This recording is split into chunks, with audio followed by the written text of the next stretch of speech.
നേപ്പാളിലെ പ്രക്ഷോഭത്തിനിടെ റോഡിൽ കുടുങ്ങിയ മലയാളികളെ സുരക്ഷിത സ്ഥാനങ്ങളിലേക്ക് മാറ്റിയെന്നതാണ് ഏറ്റവും പുതിയ വിവരം. കോഴിക്കോട് സ്വദേശികളെ ട്രാവൽ ഏജൻസി ഇടപെട്ട് തന്നെയാണ് തൊട്ടടുത്ത ഏറ്റവും ലഭ്യമായ ഒരു ഹോട്ടൽ മുറിയിലേക്ക് മാറ്റിയത്. നമുക്ക് ട്രാവൽ ഏജൻസി ഡയറക്ടറുടെ പ്രതികരണമുണ്ട്, അതിലേക്ക് ആദ്യം. ഞങ്ങൾ കോഴിക്കോട് നിന്നും പുറപ്പെട്ട് ഇന്നലെ രാവിലെ ഇവിടെ കാഠ്മണ്ഡു എയർപോർട്ടിൽ ഇറങ്ങിയ ഒരു ഗ്രൂപ്പിന്റെ കൂടെ വന്നതാണ്. ഞാൻ ആ ഗ്രൂപ്പിനെ നയിക്കുന്നത്. പിന്നെ ഞങ്ങൾ 40 പേരുണ്ട് സംഘത്തിൽ. കൂടുതലും 60 വയസ്സ് കഴിഞ്ഞവരും ഒക്കെയാണ്. എന്നാലും ആരോഗ്യവാന്മാരാണ് എല്ലാവരും, പ്രശ്നങ്ങളൊന്നുമില്ല. ഞങ്ങൾ ഇന്നലെ നാഗർകോട്ട് എന്ന് പറഞ്ഞ സ്ഥലത്ത് താമസിച്ചു. ഇന്നലെ രാവിലെ ഇറങ്ങുന്ന സമയത്തോ ഞങ്ങൾ നാഗർകോട്ടിലേക്ക് പോകുമ്പോഴോ കാര്യമായിട്ടുള്ള പ്രശ്നങ്ങളൊന്നും ഉണ്ടായിരുന്നില്ല.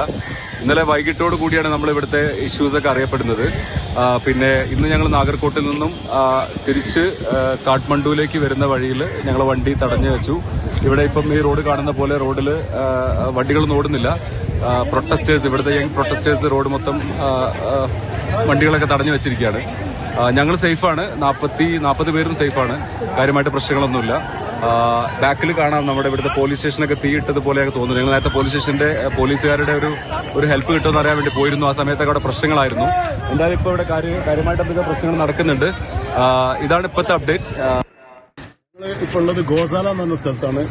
കാഠ്മണ്ഡുവിന്റെയും എന്താ പറയാ, കാഠ്മണ്ഡുവിന്റെ അടുത്ത് തൊട്ടടുത്തുള്ള ഒരു സ്ഥലമാണ്. ഞങ്ങൾക്ക് കാഠ്മണ്ഡുവിൽ പശുപതി ഹോസ്പിറ്റൽ, പശുപതി അമ്പലത്തിന്റെ അടുത്തായിട്ടാണുള്ളത്. ഞങ്ങൾ ഏകദേശം 40ഓളം പേരുണ്ട്. കോഴിക്കോട് ജില്ലന്റെ, മലപ്പുറം ജില്ലന്റെ ഭാഗത്തുള്ള ആളുകളെ കൂടെയാണ്.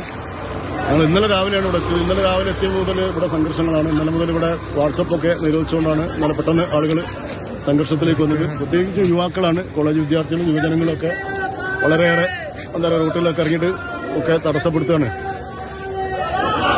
ഇവിടുന്ന് മുദ്രാവാക്യം വിളിക്കുന്നുണ്ട് ഇവര്. റോഡിലൊന്നും ഒരു വാഹനങ്ങളും പോകുന്നില്ല.